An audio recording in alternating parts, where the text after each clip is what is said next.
Dear student, তোমরা title thumbnail দেখেই বুঝতে পেরে গেছো আজকে আমি তোমাদের কোন ক্লাস নিতে চলেছি, আজকে আমি তোমাদের কি বিষয়ে পড়াতে চলেছি। তাই তোমরা যদি এই বিষয়টি শিখতে চাও তাহলে তুমি অবশ্যই প্রথম থেকে শেষ পর্যন্ত মনোযোগ সহকারে দেখো। ভিডিও শুরু করার পূর্বে তোমাদের সকলকে আমার চ্যানেলে স্বাগত। এরপর তোমরা দেখে নাও আজকে আমি তোমাদের যে গুরুত্বপূর্ণ ক্লাসটি নিচ্ছি সেই ক্লাসটি তোমরা প্রথম থেকে শেষ পর্যন্ত মনোযোগ সহকারে দেখো। তুমি যদি এই ভিডিওটা প্রথম থেকে শেষ পর্যন্ত মনোযোগ সহকারে দেখো তাহলে কিন্তু তুমি অতি সহজেই আজকে আমি তোমার যে ক্লাসটা নিচ্ছি ভয়েস চেঞ্জ, সেই ভয়েস চেঞ্জটা তুমি অতি সহজেই বুঝতে পারবে। তো দেখো, এর আগের ভিডিওতে আমি টেন্স অনুযায়ী ভয়েস চেঞ্জ আলোচনা করে দিয়েছি। তোমরা যদি ওই ভিডিওগুলো না দেখে থাকো তাহলে দেখো, আমার ডেসক্রিপশনে লিঙ্ক দেওয়া রয়েছে, ওই লিঙ্কে গিয়ে তোমরা ভিডিওগুলো অবশ্যই দেখে নেবে। তাহলে তোমার ভয়েস সম্পর্কে আর কোনো প্রবলেম থাকবে না, তুমি অতি সহজেই ভয়েস চেঞ্জ করতে পারবে। আর আজকে আমি তোমাদের যে সেন্টেন্সের ভয়েস চেঞ্জ করাবো সেটা হচ্ছে ইম্পারেটিভ সেন্টেন্স। আমরা সেন্টেন্স জানি 5 প্রকার: assertive sentence, interrogative sentence, imperative sentence, optative sentence আর এক্সক্লামেটরি সেন্টেন্স। তাদের মধ্যে আজকে আমি তোমার ইম্পারেটিভ সেন্টেন্সের কি রকম ভাবে ভয়েস চেঞ্জ করতে হয় সেই বিষয় নিয়ে আজকে আমার এই ভিডিওটি। তো দেখো, ইম্পারেটিভ সেন্টেন্সের তুমি ভয়েস করতে গেলে তোমাকে ফার্স্ট কিন্তু জানতে হবে যে ইম্পারেটিভ সেন্টেন্স কাকে বলে। ইম্পারেটিভ সেন্টেন্স হচ্ছে যে সেন্টেন্সের দ্বারা আদেশ, অনুরোধ, উপদেশ এগুলো বোঝায়, তাকেই বলা হচ্ছে ইম্পারেটিভ সেন্টেন্স। তাহলে দেখো, এই আদেশ, অনুরোধ, উপদেশ যদি কোনো সেন্টেন্সের মধ্যে বোঝায় তাহলে তুমি তার অ্যাক্টিভ থেকে প্যাসিভে কিরকম ভাবে আসবে, এটার একটা খুব সহজ সরল নিয়ম আছে। সেই নিয়মের সাহায্যে আমি তোমাদের বুঝিয়ে দেবো। তোমাদেরকে যদি হাজার হাজার ইম্পারেটিভ সেন্টেন্সের ভয়েস করতে বলে তুমি নিমিষের মধ্যে করতে পারবে।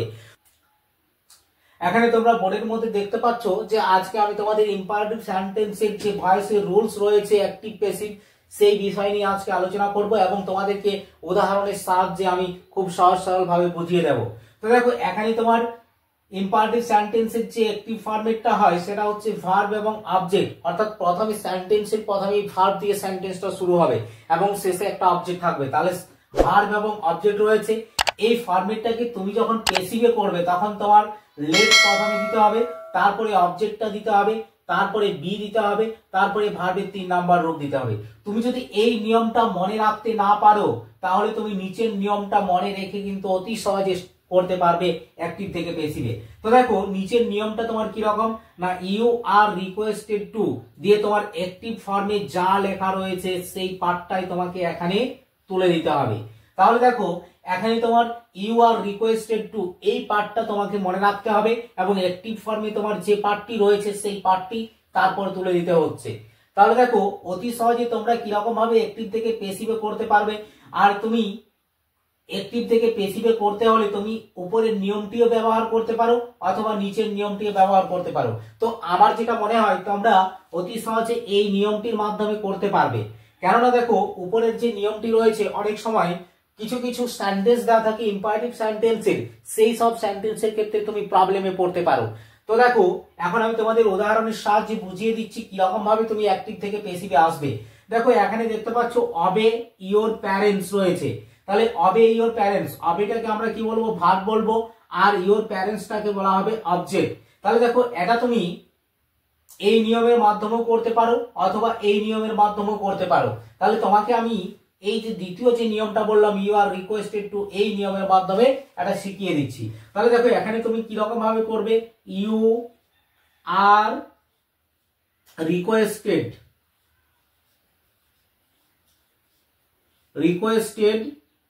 তারপরে এখানে টু দিয়ে দিলে, দিয়ে অ্যাক্টিভ ফর্মের যে পার্টটি রয়েছে সেটা তুমি এখানে তুলে দিলে, অবে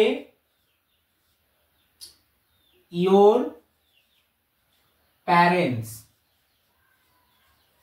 অবে ইওর প্যারেন্টস এরকম ভাবে করতে পারো।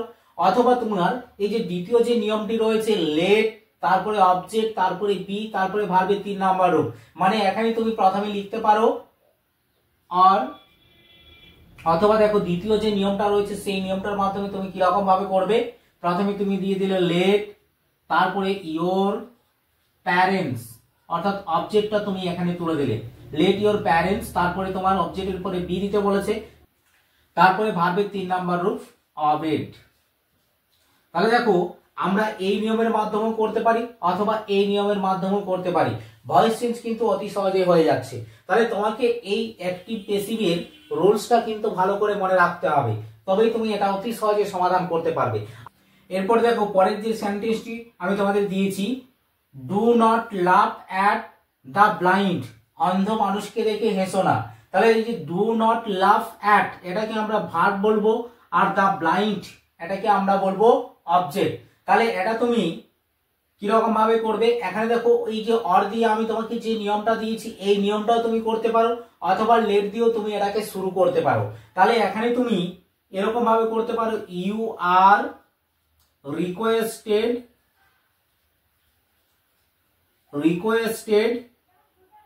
টু, তারপরে এখানে যে তোমার অ্যাক্টিভ ফর্মটা রয়েছে সেই অ্যাক্টিভ ফর্মটা এখানে তুমি তুলে দিতে পারো, অর্থাৎ অ্যাক্টিভ ভয়েসটা তোমার যেটা দেওয়া রয়েছে সেটাই তুমি এখানে তুলে দেবে। Do not love at the blind, এরকম ভাবেও তুমি ভয়েসটা করতে পারো। অথবা দেখো এটাকে তুমি যদি লেট দিয়ে করো তাহলে তুমি লেট দিয়ে কিরকম ভাবে করবে, দেখো যেহেতু সেন্টেন্সটা তোমার নেগেটিভ সেন্টেন্স রয়েছে তাহলে নটটা তোমার লেটের পরে এখানে দিয়ে দিতে হবে। তাহলে এখানে তোমাকে দিতে হচ্ছে লেট, তারপরে হচ্ছে নট, তারপরে অবজেক্টটা তোমাকে দিতে হবে দ্য ব্লাইন্ড। এরপর অবজেক্টের পরে তোমাকে এখানে বি লিখতে হবে, তারপরে এখানে তোমার ভার্বের 3 নাম্বার রূপ হবে লাভড অ্যাট, এরকম ভাবে তুমি ভয়েসটা করতে পারো। এরপর দেখো আরেকটা সেন্টেন্স আমি তোমাদের দিয়েছি, please do not make noise, দয়া করে শব্দ করো না।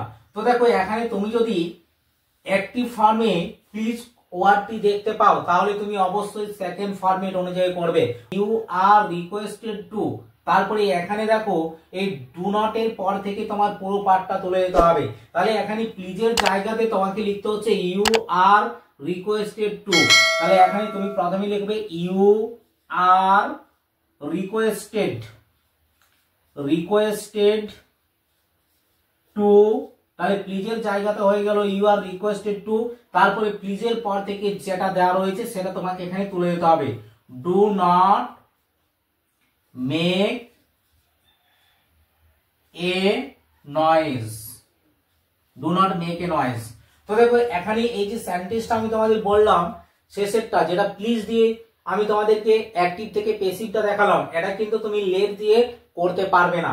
তাই তোমাকে যদি এই ইম্পারেটিভ সেন্টেন্সের অ্যাক্টিভ থেকে প্যাসিভে আসতে হয়, এই প্লিজ যদি কোনো একটা সেন্টেন্সের মধ্যে দেওয়া থাকে তাহলে তোমাকে অবশ্যই ইউ আর রিকোয়েস্টেড টু এটা দিয়ে শুরু করতে হবে, এবং তারপরে প্লিজের পর থেকে যে অংশটি তোমার রয়েছে, যে সেন্টেন্সটি রয়েছে সেটা তোমাকে কপি করে দিতে হবে, তবে এটা কিন্তু ভয়েস চেঞ্জ হয়ে যাবে।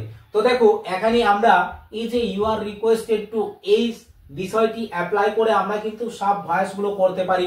এখানে ইম্পারেটিভ সেন্টেন্সের যে ভয়েস গুলো তোমাকে দেখালাম আজকে আমরা ইউ আর রিকোয়েস্টেড টু এই ফরম্যাটটা ইউজ করে কিন্তু আমরা ইজিতে অতি সহজ ভাবে আমরা ভয়েসটা করতে পারবো।